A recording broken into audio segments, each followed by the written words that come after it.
తెలంగాణ ఉద్యమం భారతదేశంలో ముందుగా ఉన్న ఆంధ్రప్రదేశ్ రాష్ట్రం నుండి తెలంగాణ ప్రత్యేక రాష్ట్రం ఏర్పాటు కోసం జరిగిన ఉద్యమాన్ని సూచిస్తుంది.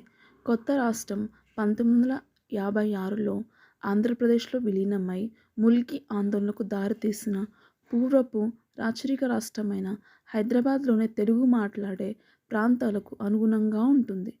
దశాబ్దాలు నిరసనలు మరియు ఆందోళన తర్వాత యునైటెడ్ ప్రోగ్రెసివ్ అలయన్స్ ఆధ్వర్యంలోని కేంద్ర ప్రభుత్వం ప్రస్తుత ఆంధ్రప్రదేశ్ రాష్ట్రాన్ని విభజించాలని నిర్ణయించింది మరియు జూన్ 2న 2014న కేంద్ర మంత్రివర్గం ఏకపక్షంగా తెలంగాణ ఏర్పాటు బిల్లును ఆమోదించింది.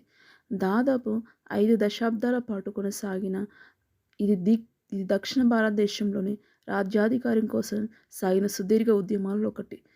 ఫిబ్రవరి 18, 2014న లోక్సభ వాయిస్ ఓటుతో బిల్లును ఆమోదించింది. తదనంతరం బిల్లును రాజ్యసభ 2 రోజుల తర్వాత ఫిబ్రవరి 20న ఆమోదించింది. బిల్లు ప్రకారం హైదరాబాద్ తెలంగాణకు రాజధానిగా ఉంటుంది.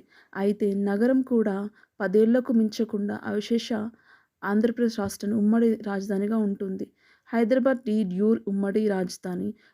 జూన్ 2, 2014న తొలి ముఖ్యమంత్రిగా కె. చంద్రశేఖర్ రావుతో ఆరంభించబడింది.